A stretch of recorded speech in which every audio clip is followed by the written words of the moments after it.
How's it going, guys? This is Justin. Welcome to Extension 18. Today I'm going to do something a little different. I'm going to read two dark tales back to back. Also, if you're ever wondering who wrote the stories, you can always find their name down in the description. The reason I put these two dark tales together is because they have something in common. They both deal with human desire and inhuman desire. As always, make sure to hit that like and subscribe button if you haven't already, and click that notification bell so you're up to date on all our future content.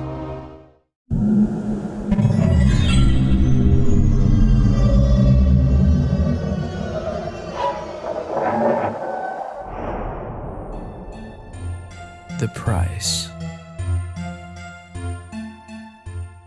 Mavis wasn't conventionally attractive. She was one of those girls that the boys never looked at in school. So, as a consequence of being overlooked, Mavis had applied all of her time and energy into making the best grades possible. She had been valedictorian of her high school class, although most of her students in her grade didn't even know she even existed. She had gotten into one of the most respected colleges in the country, and the best part was that it was very far away from her hometown. She hoped that after taking the summer off, she could transform herself into a person that people would remember. She wanted to be the girl that all the guys wanted, and all the girls wanted to be. She worked at the small ice cream shop on Main Street all summer to pay for her transformation. Her plan was to take her long, mousy brown hair and dye it a vibrant, youthful blonde, and watch enough makeup tutorials to know which products to buy and how to use them. She stuck to her plan all summer, dedicating her free time to scrolling through videos on the web for makeup tutorials. She had been saving all of her money when she heard about the fair coming to town. This was her last week at home, and she decided to treat herself. This would give her the chance to try out her new look. She decided that she was going to go as the woman she was trying to become. She went to the salon, got her hair dyed and cut, and bought all the accessories that she would need for the next year. When she got home, she dressed in her nicest outfit and put on her makeup with an expert's knowledge. She looked in the mirror and didn't even recognize herself. She walked out the door, got in her car, and drove to the fairgrounds. It was already packed. As she walked in, she started to notice that her new persona was getting some attention. When she walked past a few guys, they turned their heads to stare, getting hit by their dates for looking at another woman. Mavis loved the new attention. She eventually made her way down to the dart throwing station, head held high. She paid her $2 and grabbed her darts from the young man that was gawking at her. She began to throw them, hitting one balloon after another. Her prize was a giant stuffed giraffe. She was so excited. All the attention she was getting gave her so much confidence. She wished she had done this a long time ago. She was turning to get some cotton candy when she felt someone staring at her. As she turned to look, that's when she saw him. The most handsome man she had ever seen, and he was staring right at her. His gaze was white hot. He didn't even look away when she caught him staring. He simply smiled with his plump dark red lips. He started walking towards her. Mavis's heart jumped. She felt a strange connection with this man, even though she had never seen him or even spoken to him yet. When he reached her, he didn't say anything, but extended his hand towards her. She shyly placed her hand in his, and he began to lead her to a dark corner of the fair.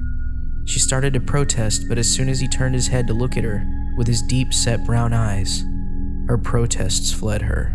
She felt as if she was in a dream when the man spun her around the side of the building, pushing his body against hers as she leaned against the wooden wall. He swept her hair from her neck and began softly kissing her. Chills reverberated through her whole body. She began breathing heavily as his kisses grew deeper and deeper. She ran her hand through his hair and down his neck and back. She had never been kissed before and yearned for his lips to be on hers. She grabbed the back of his head and pulled, but he didn't budge. She felt a sharp pinch where his lips were as she pulled. The ecstasy that she was having quickly turned to pain. She tried to push him, but he was much stronger than he looked. He pushed her harder into the wooden wall. She tried to scream, but he quickly placed his hand over her mouth. As he did this swift move, he released her neck and looked at her. There was blood smeared around his mouth and it was running down his lips and chin. It was her blood. Horror sent shivers down Mavis's spine. The man began to laugh deep and darkly, his bloody smile marring his beautiful face. He reached up to her head, and with his other hand, he swept her blonde hair behind her ear. Mavis stared in his eyes. They were no longer brown. They were red. His teeth were sharp and bloody. Mavis couldn't believe it. Was this a vampire? They were myths, not real. How did she get herself in this situation? If she had never tried to be someone else, would this have happened? The man began laughing almost like he could read her thoughts.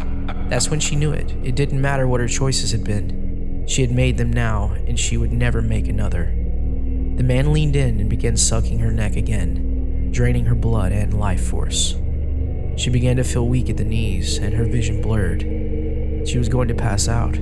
Just as tunnel vision began to shrink to a small pinpoint, the man tore himself from her neck and whispered sweetly into her ear, "Beauty comes with a price. Your price is death." Her vision then faded to darkness. Cravings. Tonight is the night. Greg was finally going to get what he always wanted, what he always deserved. He lurked in the shadows hidden by trees, watching and waiting for her. She passed by this part of the trail every night on her run. He remembered the first day that he had ever seen her. She was jogging on the trail listening to her music through her earbuds, sweat running down her neck, her tight yoga pants riding up in just the right places, her sports bra soaked in sweat. She had been running for a while, and as the breeze swept by, Greg could smell her sweet musk. He had to have her. She was next.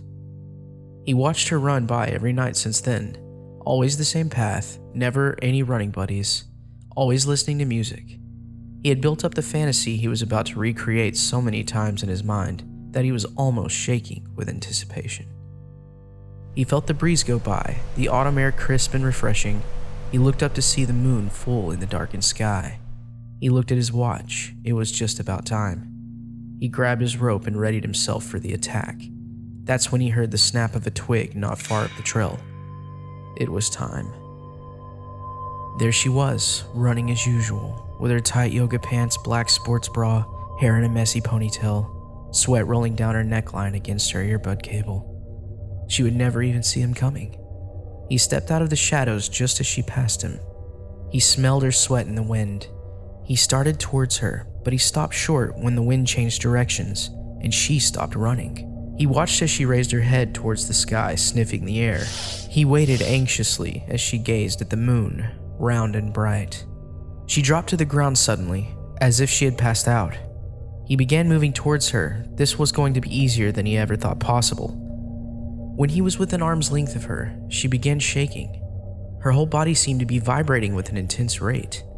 As he put his hand out to finally touch her, she released a blood-curdling scream and arched her back, twisting on the ground. He stepped back, looking around to see if anyone was going to come to her aid. This could be problematic if she was going to scream the whole time. He'd have to duct tape her mouth shut. As he looked back, he saw something strange on her stomach. Hair had begun to sprout around her belly button. Thick black hair growing longer. He stepped back as she began to get on her knees. He was frozen to the spot as he watched her back arch and her shoulders spread. The hair that started on her stomach had now covered the rest of her body. One by one, her teeth fell out of her head, only to be replaced by sharp canine teeth. Her nose elongated, her ears grew as her head doubled in size. Greg was horrified and paralyzed while she transformed. His mouth wide open, he stared as she stood up and opened her bright yellow eyes to look at him. His instincts kicked in and he turned to flee, but she was quick, quicker than humanly possible. She grabbed the collar of his shirt and threw him backwards. He landed hard on the ground, and before he could catch his breath, she was on top of him. She leaned in close to his face, her snout right over his nose. Drool dropped from her mouth and slid down his cheeks. She grinned, showing razor-sharp teeth and bleeding gums. Her breath was hot on his face. She then threw her head back and started howling at the full moon. In a flash, she began to devour Greg, biting his neck first to make sure he didn't scream and tearing his chest open. She grabbed his still-beating heart and bit into it. Some would say that Greg got exactly what he deserved. Thanks for watching, guys. I hope you enjoyed it. Vampires and werewolves have always been my favorite mythological creatures in folklore since I was a kid. I'm actually curious to see which ones were your favorites. Let me know in the comment section below. Anyways, I'll see you again in the darkest depths of extinction. 18.